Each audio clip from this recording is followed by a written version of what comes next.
Good evening, everybody, and welcome to this evening's program.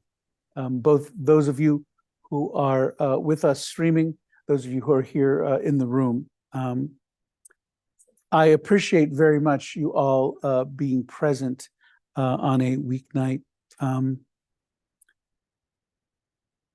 The attendance is indicative of our deep concern, our confusion, and our need to try to understand. And I don't know if it's, at the very least, I would say it is it's definitely Jewish. It might be like all humans. I don't know all humans so much, but I do know Jews. And, we feel like if we get enough information that we'll understand something. If we just learn enough, we'll get it. And I think one of the things that has been really striking me is that there are certain points, certain really clear points where, for me, as a Jew, as a rabbi, as someone who's lived in Israel, who has Israeli friends, etc., there are just a few points that still remain for me inexplicable, incomprehensible, deeply troubling, and in some ways unresolvable. In our tradition, there is a very important role for the prophet Elijah, not just to come to Havdalah services, but Eliyahu. In fact, the reason that there's a cup in the middle of our Seder table, this is Jewish trivia, nothing to do with our evenings, but just so you'll know, if anyone ever asks you, why do we call it Elijah's cup?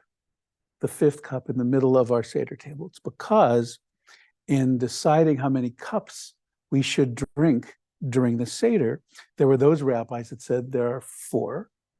There were some rabbis that said there should be a fifth.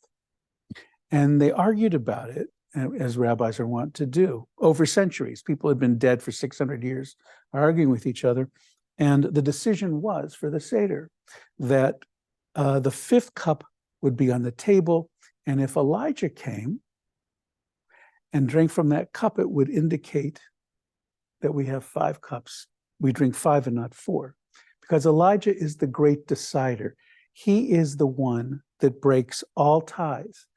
Any conversation you've had with a partner or a friend or a kid, when you say, it was a horse, it was a mule, Elijah will come, and when Elijah comes, which also signifies the coming of the Messiah, Elijah will give you the answer. Elijah will say, well, actually, it was a horse. So if you said a horse, you win. And what a machaya, right? To have someone who could come and definitively tell us all the things that we were never clear about, which is why it's messianic, right? Because we know if we've lived long enough and we've managed to stay connected to the people that we love, at least some of the time, then we know that there are moments where there is no clear answer. There are moments when we are in the dark, and all we can do is make our best effort to assimilate information as we have it, and then to act on it.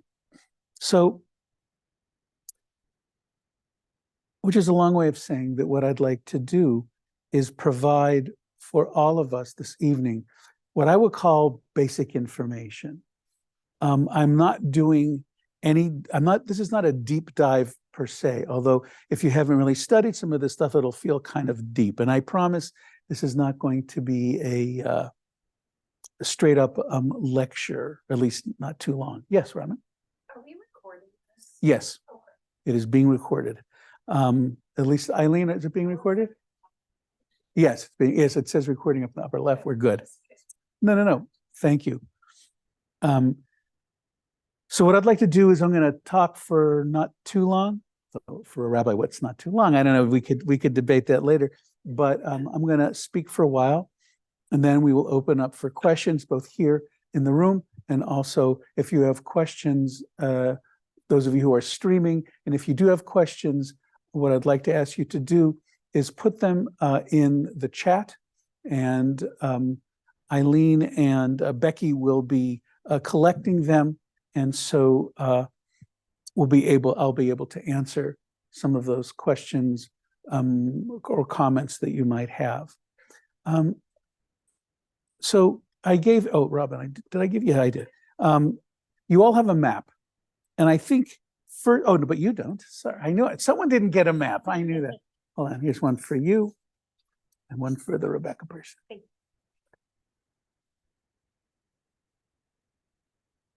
I started with a map because I think it's very hard. Hey guys, come and get it. Handouts, you know. Why not? Why not? I think maps are essential because so much of this is indeed about real estate. It's about who's where, who has power, who has position, and to know what quadrant of the world we're talking about is really significant. And I'd like to refer to the map along with some of the labels that I am so happy that Eileen figured out how to put on this map that will refer to a few things that I think are really important to know about this situation. And it will help, I think, fill it out. Hi, guys. Let me give you this before you get comfortable. It's nice to see you. So the question is, right, where does one begin in offering up an overview of the current situation in Israel, Palestine, Gaza? And look, you know, if we wanted, we could start back like at the destruction of the first temple in the year 586 BCE, but that would take us a while.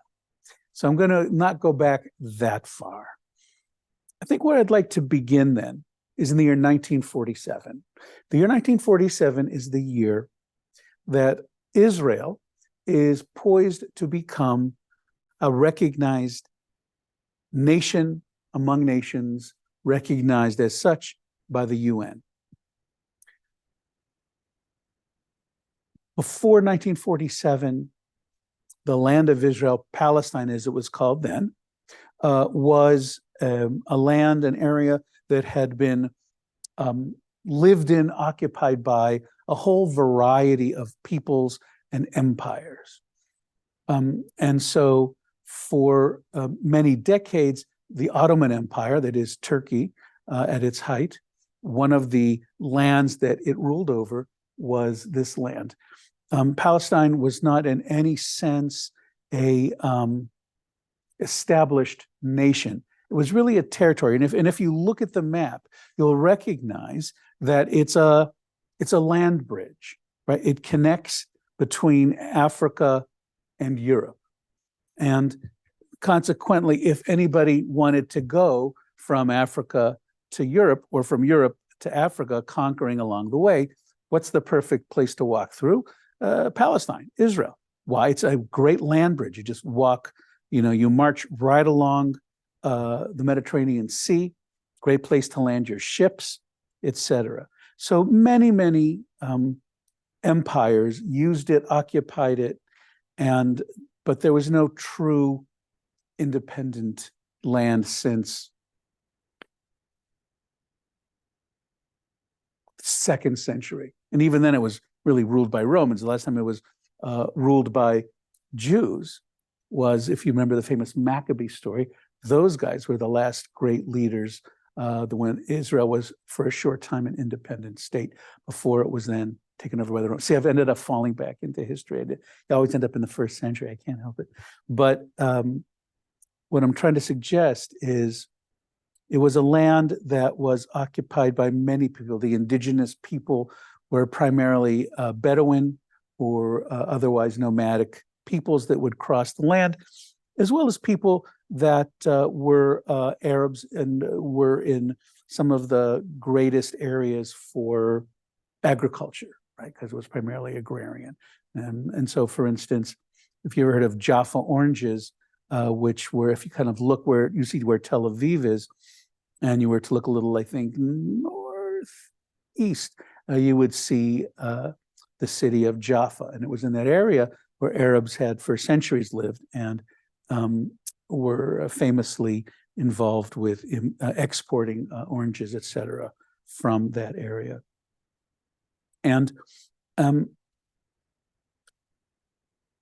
the British conquered this land and basically destroyed the Ottoman Empire in the First World War. And then Britain essentially becomes takes over as the colonizer of this area and rules over it. And meanwhile, at the same time, what's going on is, starting in the 19th century, towards the end, a movement arises called Zionism. Zionism, like many other movements that began in the 19th century, is a nationalist movement. That is to say, people seeking self-determination. And the Zionists said, essentially, we are always the subjects of history. We want to be the objects of history. We want to be active in the world. We want our own land. Everybody has their own land. Italians have Italy. Germans have Germany. Swedes have Sweden. The Jews, we want our own land. We want our own land. And what would that land be? It would be the land that our ancestors prayed about and prayed for countless centuries, the land of Israel, with Jerusalem at its heart. A wish that had been part of our lives for countless centuries, always the notion that even though we were dispersed all over the world, that one day the Messiah would come. In that moment, we would all gather back in the land of Israel. And in that day, Jerusalem would be beautiful. We would build a new temple, the second one having been destroyed in the year 70 by the Romans, and the Messianic era would arrive and life would be truly perfected. Well, with the rise of nationalism in a whole variety, in much of Europe, Jews caught that nationalist bug and said, we want our own land, we want our own space too. And that place we've prayed about, that was always a messianic wish. But we don't want to wait for a Messiah. We want to take the land back that is ours according to the Torah. And so Zionists begin to go to live in the land of Israel. Never in large groups, with them buying land as they went. Most of the land at that point was owned by Turkish absentee landlords. They bought it. They began to create settlements. At the same time, Arabs are also gaining a sense of nationalism, and they see these European Jews coming in, and they get nervous, like, who are these people? Why are they coming here? And then in 1917, there is a letter called the Balfour Declaration, where the British promised the Jews, as a thank you for their Chaim Weizmann, for how he invented or helped invent dynamite, to make a promise. What do the Jews want? They really want a place to live. So he says, okay, His Majesty looks with favor upon the establishment of a homeland for the Jews in Palestine. Not Palestine, but in Palestine. Just like want to clarify what the promise is. This gives more permission for more Jews to come. At the same time, Arabs are getting more upset as they see Jews coming. The British aren't so happy that they're coming because the British like to have connection with the Arabs who are finding oil. And of course, if you're an empire of that size, what do you want? You want access to fuel and oil. So there's already an enormous amount of friction going on. And then what happens essentially moving forward is you have the Holocaust. And in the Holocaust, there is this present reality that if there had been a place for Jews to live, that many, many would have been saved. But they did not have access. The British denied them entry. And as a result, there was enormous anger and grief about that limit, that Jews could not go there. This creates an extraordinary tension between the Jews living in Palestine and the British, who are the landlords. The British the Jewish population there are involved in anti-British actions, including terrorist activity. Where the most infamous one is where the Irgun, which was part of Menachem Begin's sort of right-wing resistance group, blow up a part of the King David Hotel with many people inside. And the British decide, we're out of here. We do not need this. We're out of here. And they set a date for when they're going to leave. And one of the things that they say is, we need to figure out how this is going to work. How are we going to manage to make this work? Now I'm getting to 1947. So in 1947, they say, look, I'm going to draw the lines, and basically we're going to divide Israel into we're going to partition it into two lands, one for the Jews, one for the Arabs. And Jerusalem will be an international city that the UN will be responsible for. Okay, sounds like a good deal. The Jews accept that. They accept the partition. Now, do they know that the Arabs will not? Probably. But they understand that realpolitik indicates that what they need to do is say yes. They say yes. The Arabs, who outnumber them by such a percentage, laugh and say, forget it. We will just take all of it, and we will push the Jews into the sea. The partition plan is voted on. Israel is created as a state recognized by the UN. And then shortly thereafter, they read the Declaration of Independence. And then shortly after that, starting in May of 48, is the War of Independence. It's a war that lasts from May of 48 to February of 49. 6,000 Israelis die, which at that point was 1% of the entire population. In the end, what happens? What happens is they conquer much of the land that was going to go to the Arabs, who abrogate the partition plan by breaking it at the beginning. So they create an armistice. They don't make peace. I mean, I want to clarify, it's really important. They don't declare peace between Israel and Syria, Israel and Lebanon, Israel and Jordan. It's an armistice, essentially a lasting ceasefire. When Israel, now called Israel, pushes into these areas, they're not all empty. There are Arabs living in a lot of these communities. And there are many, many narratives about what happens to the Palestinian, we'll now call people living in Palestine, Israel, who are Arab, we'll call them Palestinians. And the Jews who are living there, we will call Israelis. So there are many narratives after the war about what happens to Palestinians that were living on land that they had lived on for generations. What is clear is, though, that hundreds of thousands of Palestinians are pushed out of their land.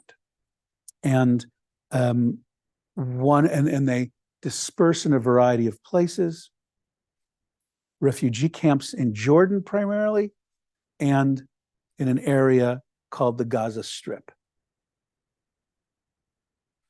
The Gaza Strip is held by Egypt. Jordan, obviously, is Jordan. So you get a large number of refugees that go there. And so one of the questions that comes up is, wait a minute, if the Palestinians went to Jordan, how come they're not Jordanian? Why doesn't Jordan absorb them? And they don't absorb them for a variety of reasons. Number one, they're a poor country. Number two, the Palestinians are not the Jordanians, and the Hashemite kingdom is not comfortable bringing these people in who are not part of the, we all think we use the word Arab and like, oh, Jordanians and Egyptians and Syrians, they love each other. They're all brothers and sisters, but they ain't. I mean, they might be on some level, but they have very different cultures, very different religious traditions. So another reason that Egypt or Jordan does not take them in as citizens is because, in addition to not wanting to spend the money, being concerned about them as an unknown quotient. Number three, they realize that by keeping them in refugee camps, what they get is an ongoing reminder to the world of the injustice of Israel having taken their land. When they took this land, sometimes they seized it with violence, sometimes they scared people to run away, but the bottom line is that you have a lot of very angry, dispossessed Palestinians living in exile from their land. This is a fact that is really important to understand, because this is the central identifying factor for most Palestinians. They were pushed out of, from their perspective, they were pushed out of their land, and they will fight to get it back.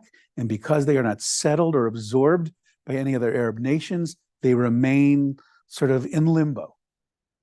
Now, when we say refugee camps, to be clear, I think it's going to be, I think we sort of think of tents, you know, and they are tents in the beginning, but in the end, they build cities. So in Gaza, when you see the pictures, these towns are really refugee camps, but they're not tents. They were buildings, right? They built structures there. But Egypt is never comfortable assimilating Palestinians or making Gaza the kind of place it could be. Gaza, by the way, is in a beautiful part of the country. If you Israelis who love to surf, when they had the opportunity after 67, they would go to Gaza to go surfing. The water is gorgeous. The fishing is fantastic. It's a great area. And the Egyptians held it until 1967. 1967, of course, the Six-Day War. What happens is there's a remarkable victory for Israel. And among other things, what they do is not only do they capture Gaza, but they capture what we see here in the red, what we call the West Bank. What does the West Bank mean? Doesn't mean, you know, a banking system. The West Bank is not the East Bank. The West Bank is west of the Jordan River, the banks of the Jordan River. That's what it means. And it was a predominantly Palestinian area. And Israel captured it, as you see. And it was, and in doing that, they also captured Jerusalem. So Jerusalem was divided in 48. You had Israel on one side, Jordan on the other. After the Six-Day War, Israel has it all. So now the big question is, after the 67 war, occupying all of, now you have over 2 million Palestinians that you're responsible for occupying.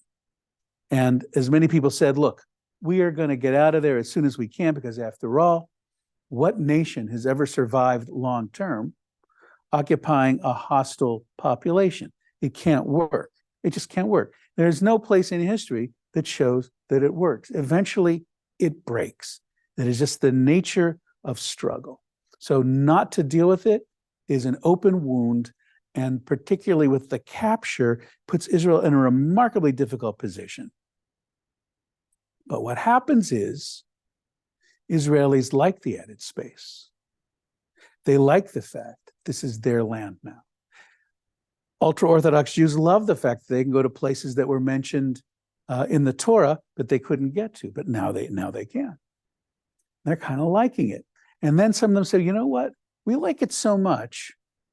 If we build settlements on that side of the Jordan River, then we will establish Jewish primacy on the ground.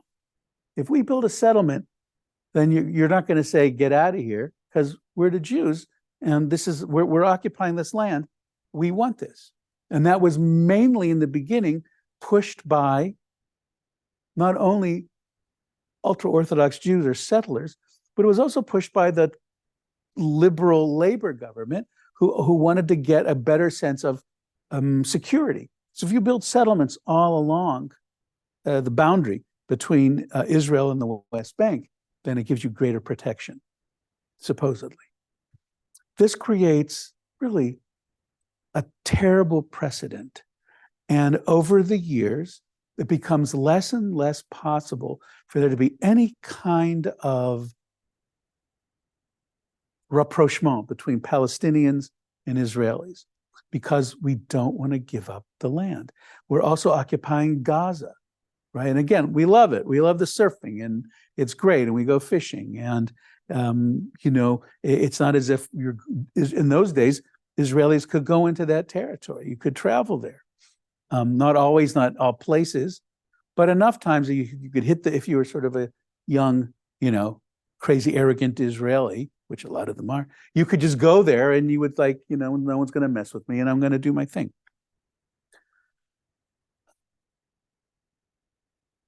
This is an impossible situation.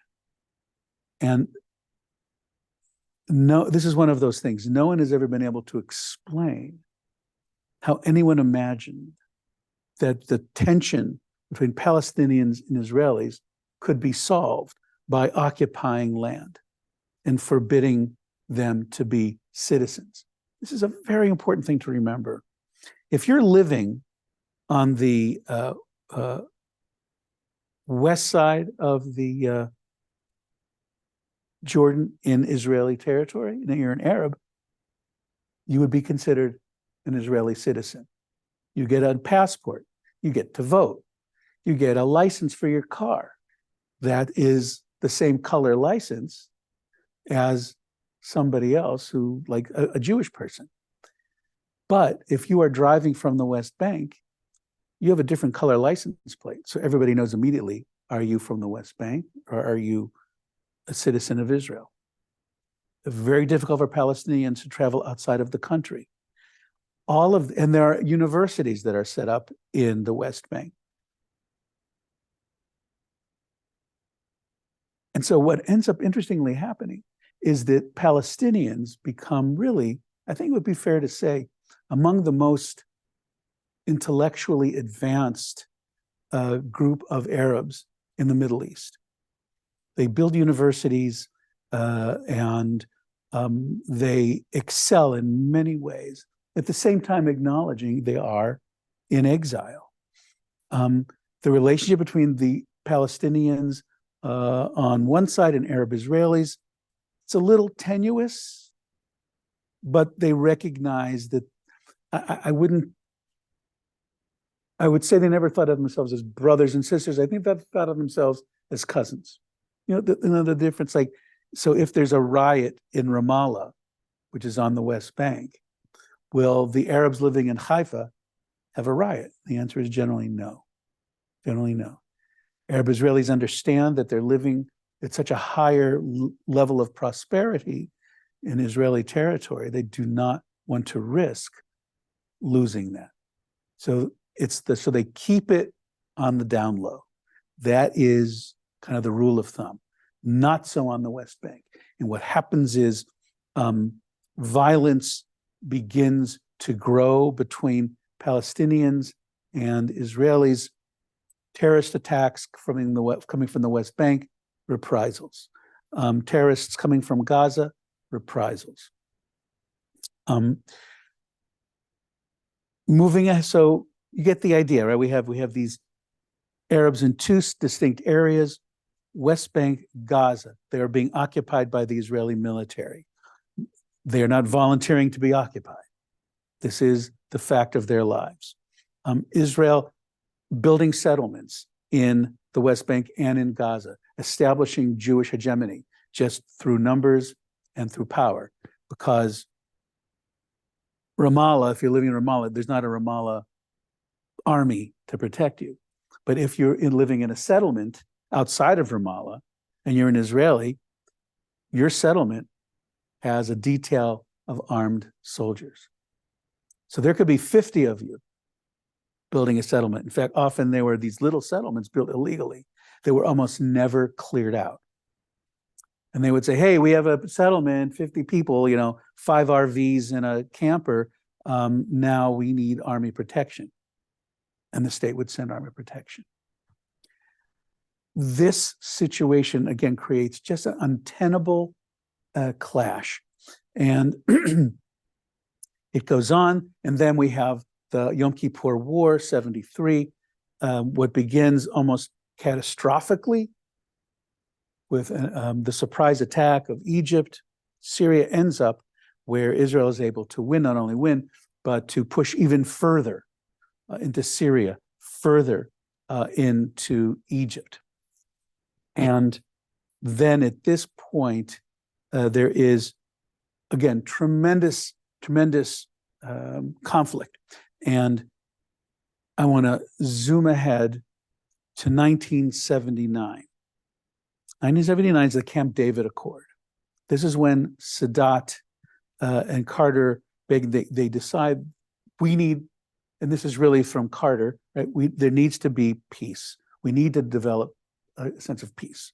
So there's a peace treaty between Israel and Egypt.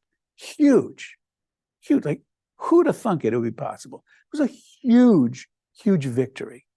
And along with it was an agreement. What's the agreement? We're going to negotiate what happens to the West Bank and Gaza. But what does it even mean? And this is the famous problem that has ended up, at least in part, why we're here. Because who can kick it down the road further? The Arabs or the Israelis? Who can put it off longer? The Arabs or the Israelis?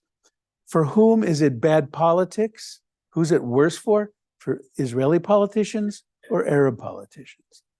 And because of this, because there is no leader on either side at this stage that stands up and says, I am willing to say that this is what we need to do. This is how we're going to make peace. It never happens. It never happens. Instead, there's a continual pressure, terrorism, counterterrorism without end. And as this is happening, by the way, important to know, Israel's economy growing remarkably, right? What is Israel called now? Well, until a few weeks ago, Israel was given the name the startup nation, right? This was a country where you could not, it was kind of like the Midas touch, which it really isn't, but sort of the impression was anything you stick in the ground to grow economically, it's going to grow. And in fact, that ends up creating what becomes really a brain drain crisis within Israel, because the best and the brightest, what do they want to do? They want to go into tech and they want to build stuff. Now, if that happens in a nation of our size or in India, there's still plenty of people that are going to do other stuff that'll be driven to want to go into law or go into medicine. But ironically, the best and the brightest, which especially in a Jewish family, like they become a lawyer, become a doctor. Like that was what immigrant parents. So nobody's going into Jews are not going into med school. So what happens is that there are a lot of Arab Israelis who go to med school. So interestingly enough, if you go to a hospital in Israel now, whether it's Hadassah Hospital, Shaare Zedek, there'll be a huge number across the board, doctors, nurses, technicians, who are all Arab Israelis. And it's one of kind of the remarkable successes of the Arab Israeli community, and of which there are many, which kind of makes this even sadder, because on the one hand, you have within Israel an Arab population that increasingly finds its footing as the economy continues to rise. And you have Palestinians who are in poverty, where it is very difficult for them to find in any way some kind of comprehensive solution to their poverty. Why? Because they're occupied, because they don't have the benefit of creating a business that is not supervised by the Israeli government. It is extraordinarily difficult. So what do Palestinians do? They can't find work in Israel, so they go to other Arab countries. And if you look at Arab countries, who are the petroleum engineers, who are the professors at Saudi Arabia's university? It's Palestinians. So the Palestinian diaspora, and to this country, the Palestinian diaspora is a very, very educated diaspora. And they have suffered tremendously because they can't bring their skills to the land that was promised to them. And promised to them, but never worked out through a treaty. So a second state It always has made sense. West Bank, I don't know, you want to add Gaza on? Maybe, maybe not. But the fact is, we just keep kicking the can, and Arabs keep kicking the can. And because Israel's doing okay economically, because they're making connections with African nations, building for them, doing for them, selling them arms, you know, Israel continues to rise in so many ways.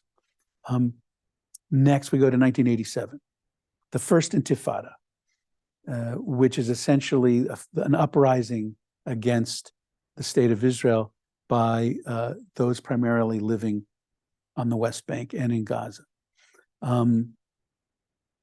It's all about the deterioration of their communities, their sense of not being completely disenfranchised. And as I say this, I want to make it really, really clear. The occupation is absolutely a pressure cooker for Palestinians. It just is. I mean, we can look at 10 other countries that have had some sort of similar things going on where a smaller population is oppressed. None of what I'm saying, just to be clear, justifies what happened on October 7th of this year. None of it. It's one thing to call for justice. It's another thing to call for civil disobedience. It's another thing to engage in demonstrations and in boycotting, divesting. But to kill innocent people, not just kill innocent people, but to slaughter innocent people. This is a whole different story. And where does that come from? I don't know. It's a kind of anti-Semitism, really. It's a hatred of Jews as the other, a hatred that has been nurtured by Hamas. Okay, now we're going to take a little pause from this timeline and look at the map. So, looking at the map, we see who is living in the West Bank. The predominant leadership is a group that was called Fatah. And if you're sort of old enough, you remember you hear Al-Fatah. This was sort of where Yasser Arafat became the chairman of for so long. Starts in the 50s. It is basically the PLO, the Palestinian Liberation Organization, dedicated to driving Israel out. They're actively involved with planning and executing terrorist activities, anything from Munich to hijacking planes. This Entebbe, this is Fatah / PLO. They're the same thing. And they are also called the PA now, Palestinian Authority. Why? Because they changed the name because they gave up the idea of destroying Israel and decided instead to become in 1994, with the Oslo Accords, they decide, in dealing with America, dealing with Israel, that they will give up being a terrorist organization. What do they get instead? Recognition as the political authority for the West Bank and Gaza, the idea being eventually that Israel will pull out and they will be in charge. Something that never happens. I put on the map as well the word Sunni. In Islam, there are a couple different sects, significant. It's not like Reform and Conservative. It's a little more fundamental than that. Without getting into a 3-hour lecture about Islam, let me just say that Sunni and Shias had different ideas about who had the authority after Muhammad died. Was it his brother-in-law or was it next in his own family? It's like a business, right? Who was it, the in-law that takes over the business, or is it the kid?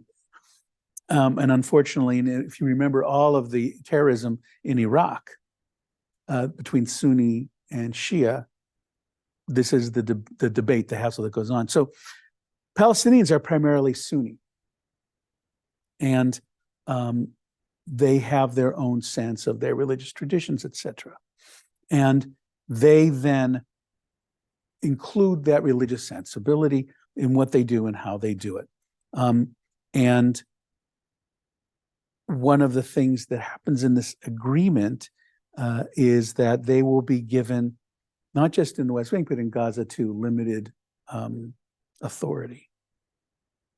But as you probably remember, the Oslo Agreement, the Oslo Accords, which are supposed to help bring peace, does not bring peace because the accord is not followed.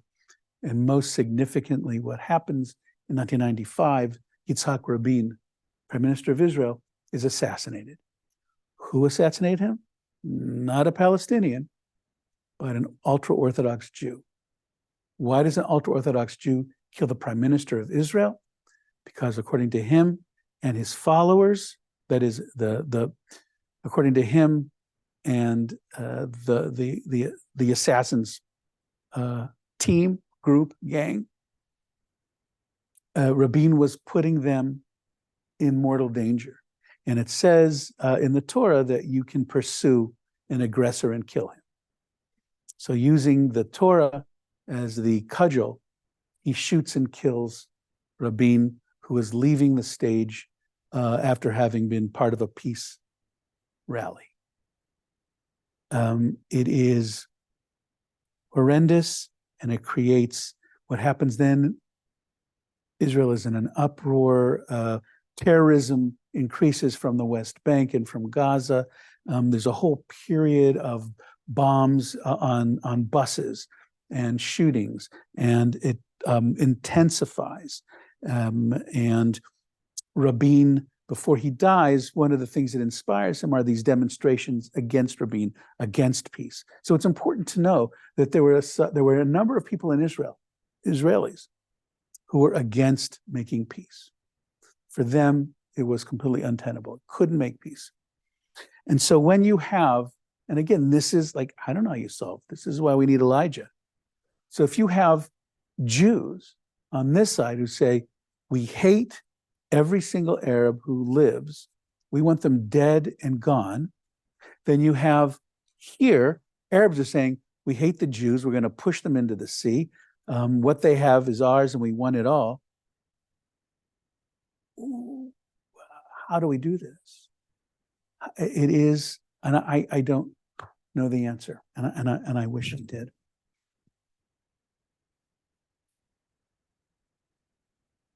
Hamas is formed in 1987 at the beginning of the First Intifada. It's a group that actually has its roots in something called the Muslim Brotherhood, and like the first nationalist Arab group that was formed in the 1920s in Egypt. And these guys, by the way, if you might remember, back in recent history, there was in Egypt sort of following the Arab Spring. In fact, what happens is there's an attempted coup where the Prime Minister Morsi is overthrown, and then the Muslim Brotherhood is seen as having backed the bad, like the coup, and so there's over 900 people who are murdered.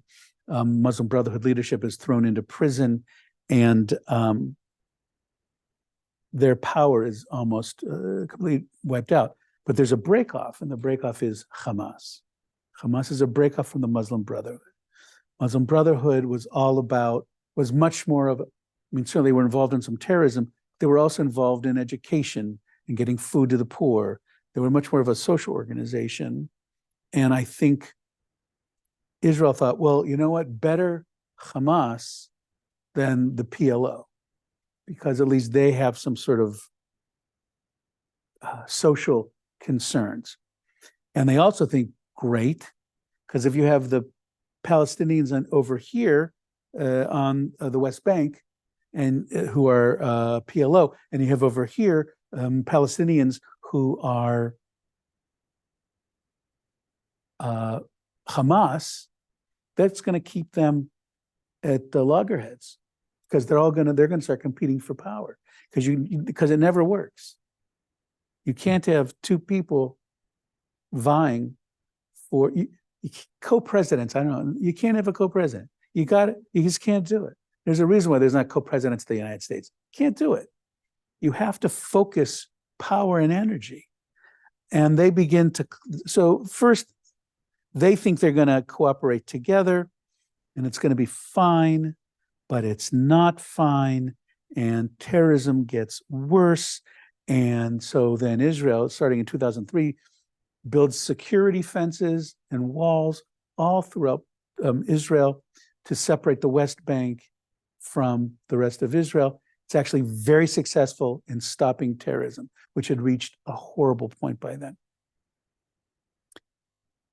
2005 is a really important date because what happens is in 2005, Israel, which has held Gaza since 1967, says, you know what? We don't want this anymore. You want your own place?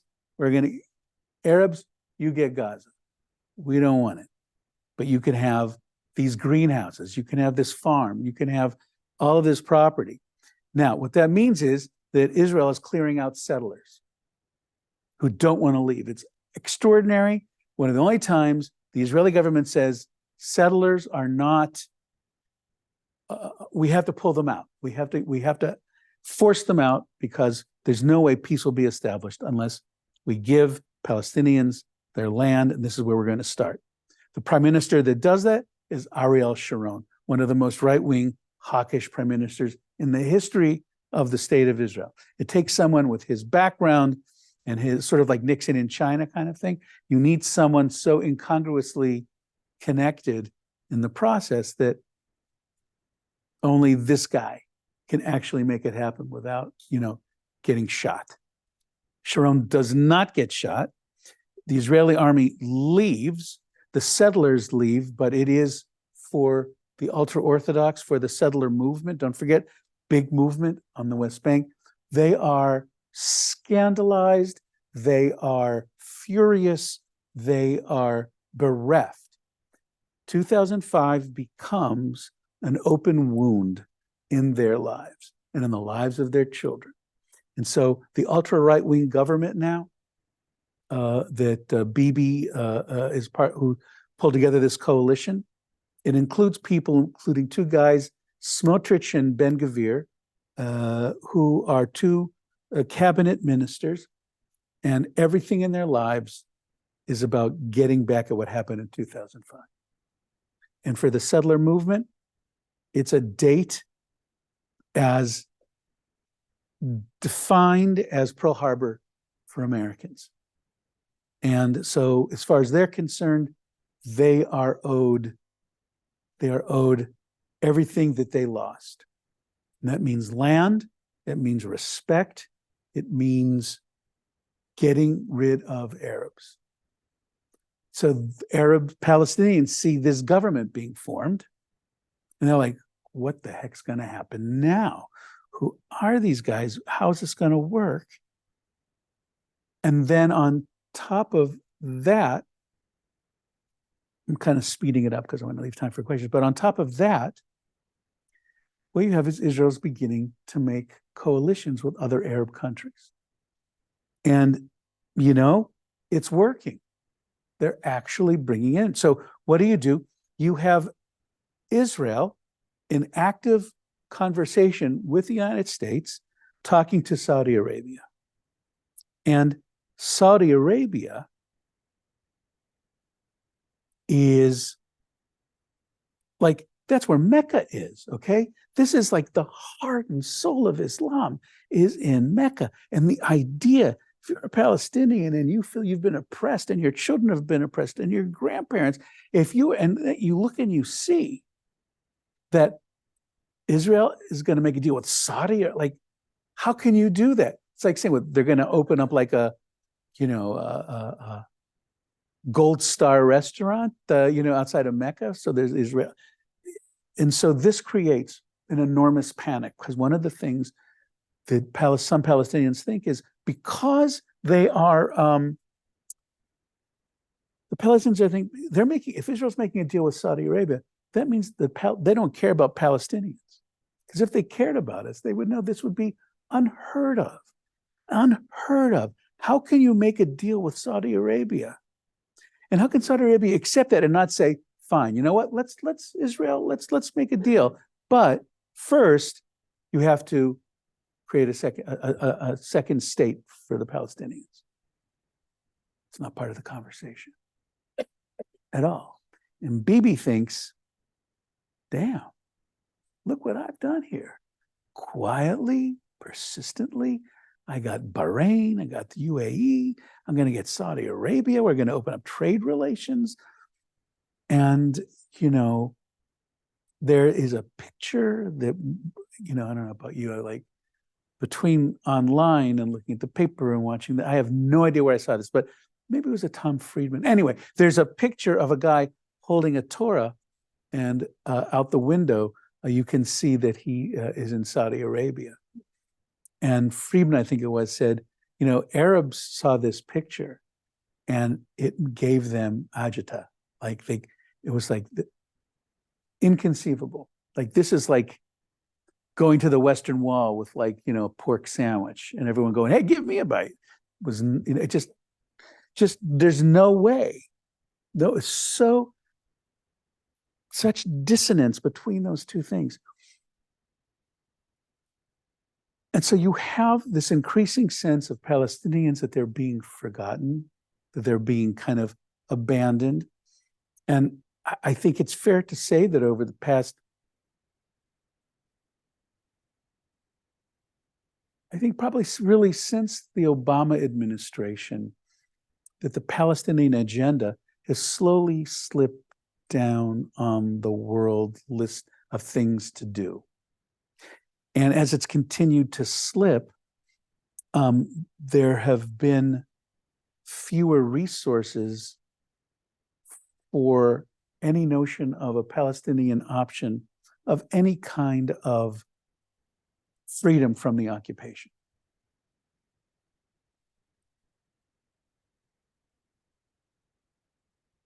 Hamas, that has periodically, you know, shot missiles into Israel. Israel shoots back. There have probably been 4 different times that Israel and Gaza have gotten into it, where military action has followed from Israel into Gaza. So that in and of itself is not a new thing. But the terrorist acts on October 7th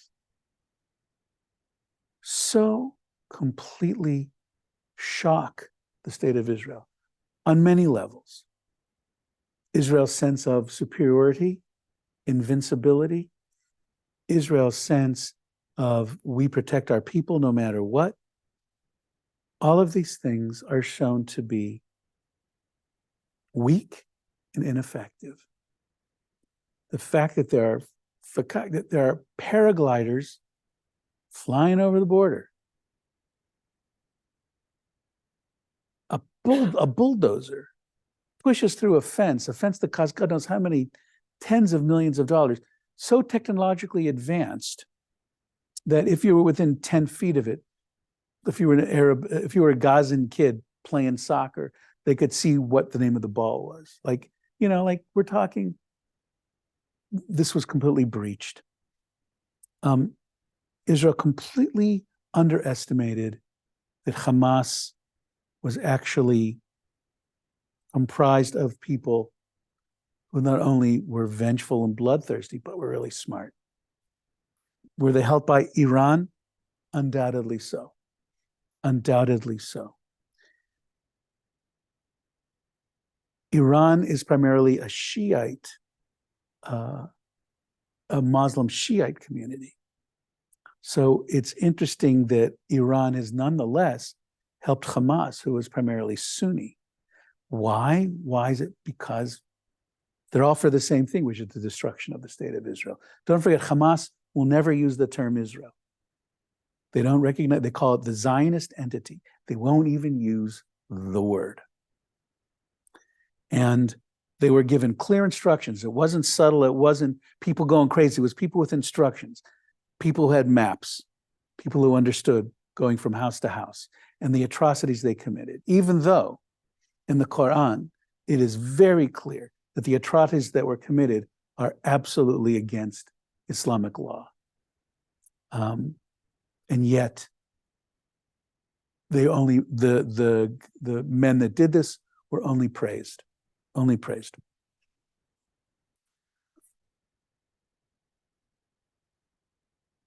So where are we now?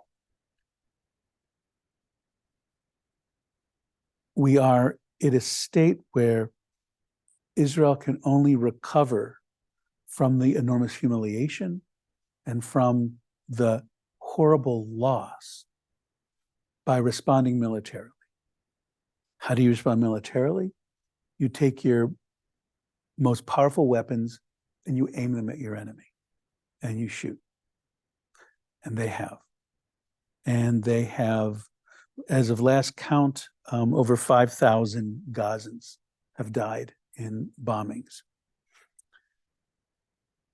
There's over 2 million Gazans who live in an area that is basically like, as I was told, I have a terrible sense of direction or size, but it's basically the size of Washington, D.C., right? It's a small area. And don't forget that the population of Gaza, over 2 million people, half of them are under the age of 16. Half, which means that the inevitability of children dying cannot be avoided. Not tonight, but at another time, part of the thing that we have to decide is, how do we understand when a war is being waged, who dies and why? I think it would be fair to say that many people, I think many Jews, see Israel as essentially saying, we have to destroy Hamas. We can't live with them there anymore. The only way we know how to do this is to level as much of Gaza as possible and then go in, grab the hostages, and get out. Sounds easy? Of course, it's not. It means that there have been over a couple thousand children killed. And this is an issue that we'll talk about later, which is to say, each of us has to determine what is our red line. A term I've heard used in a few different contexts. That is, what is the thing that we have to, is there a thing, is there a certain position or issue where we would say, I stand with Israel. I do. 100% I stand with Israel. But as a Jew, I beg of them with all my heart to allow fuel to go along with food and medicine into the Gaza Strip right now. Right now, there's enough insulin in Gaza, in this area. There's 1 week's worth of insulin left. Now, if you're a type 1 diabetic, this is not just, oh, I'm going to be tired. It's, I'm going to be dead. If not from bombs, then because I don't get medicine.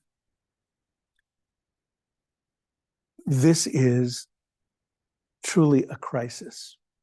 And the debate is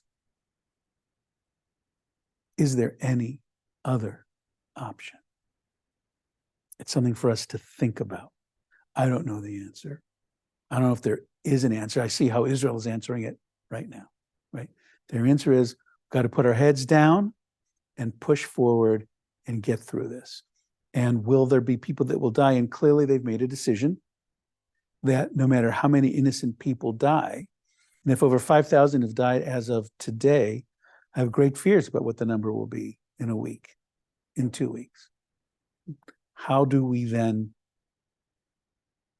say there are over 10,000 Gazans have died, and of those, 4,500 of them are children? Now, we can say, as people do, Hamas uses their citizens as human shields. They put missiles and anti-personnel equipment in mosques, in hospitals. They do it purposely. They fire missiles from community centers. We know they do that because you can take pictures of it. You can pinpoint where they came from. And so what you do is you shoot missiles at that place. The fact is, there are people living there, and there's no place to go. What is extraordinary to me, Hamas, with extraordinary talent, has been able to build the most complex web of tunnels underground. Amazing tunnels, underground everything's. They can't build shelters for their people, but they won't, because they understand that their citizens dying makes their cause more powerful. The more Gazans that die, the more people will hate Israel. That's their equation. I think Hamas is one of them, has become the most nihilistic force in the world today. And with such an enemy, how do you respond to them? What do you do? They certainly don't want to talk peace. They can't even say the country I live in. This is what we're dealing with. And this is a terrible situation. And then I'll conclude and then I was only going to talk for half an hour. I want to conclude with two more points. Number one, well, they're both the same point, which is what happens if there's a second and third front. What does that mean? So up north, there's a movement called Hezbollah. Hezbollah is a Shiite group. They're associated more closely with Iran. That association means that they have been given a whole lot of missiles, a whole lot of rockets that are more powerful and more accurate than the ones that Hamas has used. Lebanon can easily shoot, as they did some years ago, can shoot missiles that will easily reach Tel Aviv and Haifa. They have right now sort of been skirmishes to remind the Israelis that they're there. If a ground invasion begins, will Hezbollah go, we're going to open up a second front, because if we do open up a second front, that will cause more trouble for the Israelis. We're going to have to pull forces away from Gaza up north. Israel has a powerful army. They have 300,000 reservists out there right now. But how far can you stretch? How far can you stretch? So we're concerned about that. And luckily, Hamas and Hezbollah aren't, again, they're not classic allies. But what they are right now is they have a common interest. Israel is like in the corner in the boxing ring, and this is a good chance to really, kick the crap out of Israel. So they might get more involved. And if the ground incursion begins, it could very well be the time they do it. West Bank, again, you have over 2 million Palestinians living on the West Bank. Right now, up to this point, they haven't started anything major. But as this has been going on, Israel has increased their security sweeps of the West Bank. And there have been gun skirmishes between Israeli forces and Palestinians. If they were to decide, like the Intifada, to decide to mount a major terrorist campaign, again, it would throw off Israel's ability to concentrate on the war in Gaza. They teach you in rabbi school, as Rabbi Brown will tell you, they teach you that when you give a sermon, there's supposed to be something called a nechemta. Nechemta is an Aramaic word. It means like, no matter what the sermon is, there has to be something comforting, at the end. Otherwise, the people will leave upset. They were in the 2nd century, they were concerned about that, I'm telling you. And I wish that I had a nechemta here.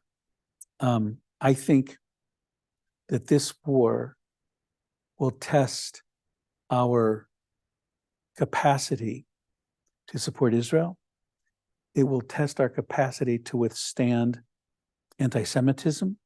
It will test our capacity to deal with people that we thought were our friends, but are not. People who join in rallies and they march along saying, free Palestine. What's the Palestine will be free from the river to the sea, which, like, cool rhyme, only what you're suggesting, since you're going to you're going to destroy all the Jewish people, or Hamas was right, or stuff like that. That is horrifying. There's stuff happening on American campuses right now that is just, for me, not only intolerable, just incomprehensible. I understand, someone will write a great history about this. They'll write a great history about the intersectionality of Black Lives Matter and the oppression of the Palestinian people, and then how it's been pushed and marketed on social media, which is its own jungle. We're going to be tested in lots of different ways.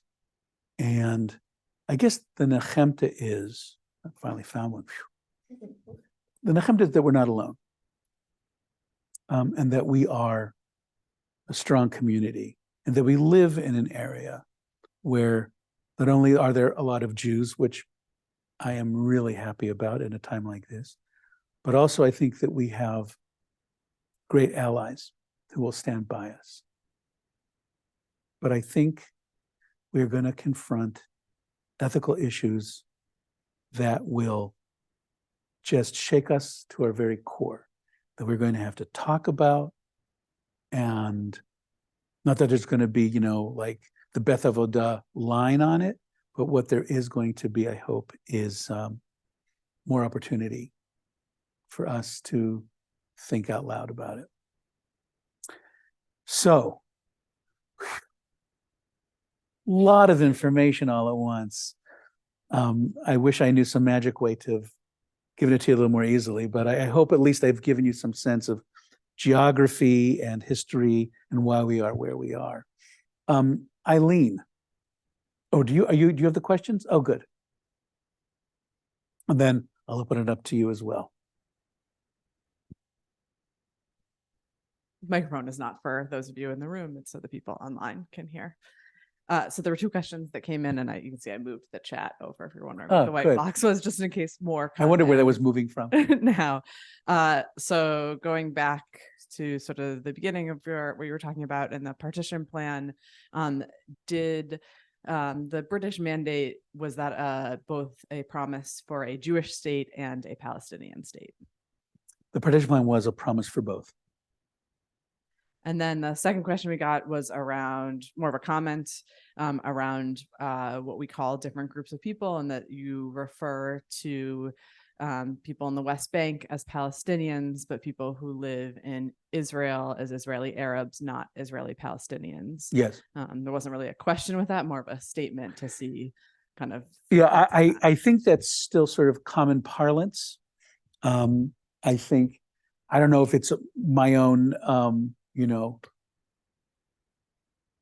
I don't know if Arabs with Israeli citizenship consider themselves Arab Israelis or Palestinians. I don't know. I mean, I think it depends on who you're talking to and what level they are. But look, I think the question of identity for Israeli Arabs who have lived and thrived for the most part in Israel, I think it's very, very difficult. I think it's very difficult to reconcile, that one is able to do so much and accomplish so much when one's cousins are stuck. That was it online? Books, articles? Oh, yes. Yeah, I will promise to send out. I read a bunch of articles to prepare for this, and I'll be happy to send some links. The only problem is it just ticks me off so much is, I have subscription to the Times and to the Washington Post, but not everyone does. And I don't have a subscription to the Wall Street Journal, for instance, but occasionally there's articles I'd like to read, but I'm just not going to buy a subscription to the Wall Street Journal. But anyway, then. About a comparison between Palestinian prisoners who are in Israel and the hostages in Gaza. Thoughts on that comparison?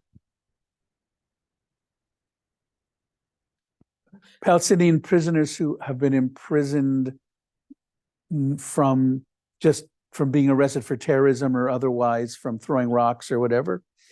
What's the difference in how they're treated? Well, I would say that Palestinians who are in Israeli jails are not considered hostages. They're considered people who broke the law, and they're being punished in a prison for it. Hostages are trading cards, and I mean, thank God the 4 hostages that have been allowed to that have been repatriated. They said it was horrible, but they also said they were fed and they were taken care of to a minimal extent, but nonetheless, they came back to tell the tale. There are over 200 people who are still hostages. There are children who are 3, 4 years old who are hostages, whose parents are dead. I don't even know, I can't even imagine who's taking care of them, who's feeding them, who's looking out for them. It's horrible. So the question about how we as Jews living here, it's already off the screen, so I'm going to try to paraphrase Ray's question about how we as Jews living here can continue to kind of go on with our lives and enjoy our lives knowing what's going on in Israel, which is really an easy question to answer. Sure. I talked with Mark Baker, who's here. There's a CJP event happening. He's the head president, CEO of the CJP. And I said, I've had this experience where virtually anything we've done at the temple, and as well as weddings that I've done since this began, bar mitzvah, everything has to come with a prologue. We basically have to say, this is a horrible moment, and what I refuse to do is give up my freedom to a terrorist. I think if you ask the average Israeli, listen, I have plans to go out for dinner and to see a movie. I know that's not really happening in Israel, right? Everyone's pretty much like at home, and everyone's going up and down the stairs into the shelters, depending on when there's an air raid called. If you're living up north, Kiryat Shmona, they evacuated the entire city because they're concerned about Hezbollah. So I think it's, if you ask an Israeli, I think all my friends, they would say, please, I wish I could go, enjoy your life. You should not be held hostage. And I think that would be my answer. And I think, as Nachman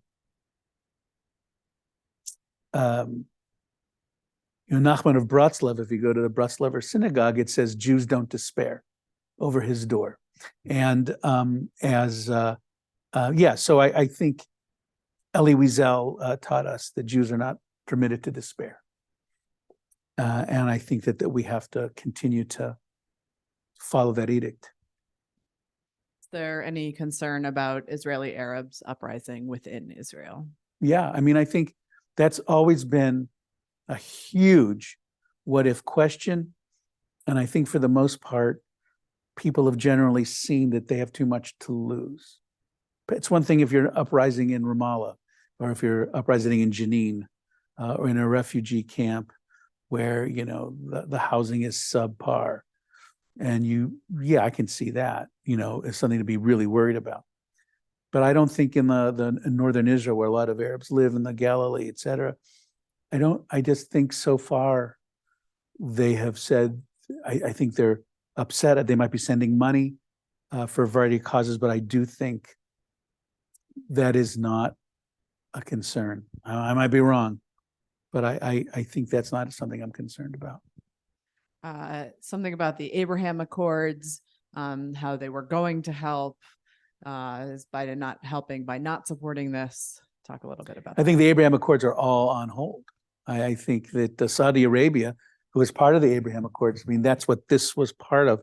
They've backed away. They've said not for the time being.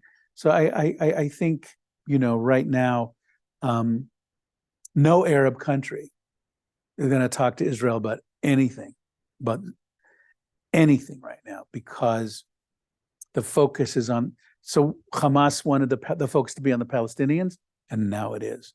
And if you're an Arab nation, you are not going to get in the crossfire. You're just going to say, Israel's terrible. We're not going to send any weapons or anything, but Israel's terrible. So the Abraham Accords right now have been completely smashed. I'm just going to read this one straight up because I think it's important. I've been confronted by a lot of whataboutisms and even who do you think created Hamas, applying its Israeli policies. And this was from a fellow Jewish person attending a Jewish affinity group. It's hard not to get dragged into the weeds with this kind of comment. Help. Yeah, I mean, I would say Hamas created Hamas. They created an organization where they decided that what made most sense to them was not to enter into dialogue, but enter into war. That was their decision. Are they responding to lives under which they have been oppressed? Yes, of course, they've been oppressed. And there are characteristics of Hamas that are certainly part of their history with Israel, of course. But it's like, it's kind of like saying, like, who created the Nazis? Well, World War I, after Germany lost, the Treaty of Versailles was so emasculating, and the boundary. I mean, no, actually, there might have been issues that contributed, but in the end, Hitler and his henchmen created Nazism. Hamas created their outline of behavior, their decision that death is more meaningful than life. The death of their citizens, which brings more death to Israelis, which brings more death to their citizens and more to Israelis. It is this toxic cycle. So that's what I would say. And the fact that there are Jews who are actively, look, I think a diverse set of opinions is part of what exists right now. And I'm not judging anyone's opinions in that regard. But I certainly will say that to see there's now a new video of this 18-year-old girl, freshman at BU, ripping down hostage posters in one of the student life buildings, and her name is Andrea Epstein. How do I know it? Because the person saw her, an Israeli guy was filming her and recognized her from activities. I said, what are you doing? I said, well, you can't. She said, it's my opinion that these don't belong here. And he said, these are people who are being held hostage. And you're a Jew. Like, is that not meaningful to you? It's a very difficult thing. I mean, there are certainly Jews that are actively calling for ceasefire. There are Jews that are actively calling for a whole variety of concessions to end the bombardment of Gaza. I get it, but I think we have a very wide spectrum of how people want to respond to that and why. And I think some of it is justified and some of it is sort of classic Jewish self-hatred, where the level of knowledge about their Judaism is like this deep. Their knowledge of Israel is this deep. But what they want to do is they want to identify with the oppressed. They long, as privileged white people, to find a group of people that they can be embraced for because they're oppressed. And, I feel your pain, oppressed brother, and I'll be with you. It's kind of a thing. Because they're white and European, right? Like I think it goes to that. Was there one more question that I want to get to our? I'm going to ask one more question, and I'm not going to ask your question right now because I think Anne asked a question about justifying what can we justify in the name of war, and I think that's sort of a part two. That's the part two. What's our red line? Yes, but we will get to that, Anne. Karen, I'm gonna ask your question more bluntly, which is no longer on the screen, which is, do you think that what is going on right now in this war is about land and division of land and having a nation, or do you think it's about anti-Semitism? Right now, really, it's about hate. It's about a hatred that was expressed in the absolute most primitive and disgusting way possible, which was to take life with violence and glee, to film it. There's a segment that a friend told me about. It was at this press conference where they showed 45 minutes of atrocities that they won't release this tape to anyone. But so there's a video of a guy talking to his mother in Arabic. He said, "I'm on her phone. I'm a hero. I killed 10 Jews today." You know, that's where we're at. And so, yeah, it is about hate first, land second. How it plays out is anybody's guess. Okay, so let's take questions from the room, but can you use the microphone just so people online can hear you? Do you think there's a safe and effective way of getting supplies and medicine and food to the people in Gaza that will actually get to them and will be safely delivered and not be used in any other way? I mean, obviously, I'm not on the ground there. I do think, yes, I think, because I think they desperately need it. And I think if they don't get it, we'll hear about it at some point. I do think, you know, if I have any red line right now, it's that I think all that stuff should be allowed in the fuel, which they've been reluctant to do because they don't want to give Hamas fuel for Jeeps, for whatever else they would use. But I think a hospital that's going dark in 48 hours, I just think that will create a secondary string of disaster that will not play.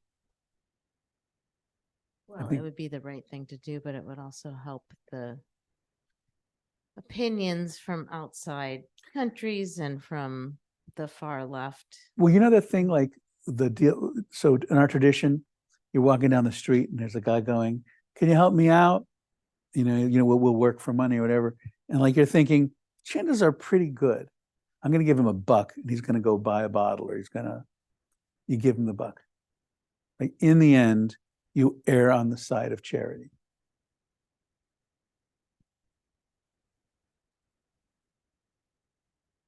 How do you feel the hostage situation Ugh. will continue? I mean, do you think it will be a couple every few days or?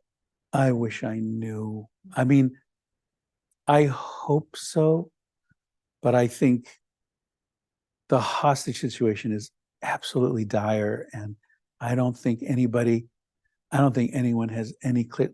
Where are they? Where are they being held? How many of them are still alive? What's going to be the playing card that they will represent? What is Hamas? But like right now, Hamas is not talking to anyone. Now, the country of Qatar has sort of been closely allied with this hostage situation at Hamas, and hopefully they're keeping, I think between Qatar and Egypt, that's where any kind of hope would come from. But it is, I hope it's a bargaining, but right now, no, Hamas is not going to bargain with Israel. Israel sure as hell is not going to bargain with them. But on the other hand, don't forget, Israel released 1,000 imprisoned Palestinians to get back one hostage, Gilad Shalit, right? 1,000 Palestinians for one guy. So the question is, what's the price for 220 Israelis? I don't know. Rabbi, what do you suggest we, sitting here and safely in Newton, Massachusetts, can do to help? What I feel so helpless. We are also fundamentally helpless on this side of the ocean. I think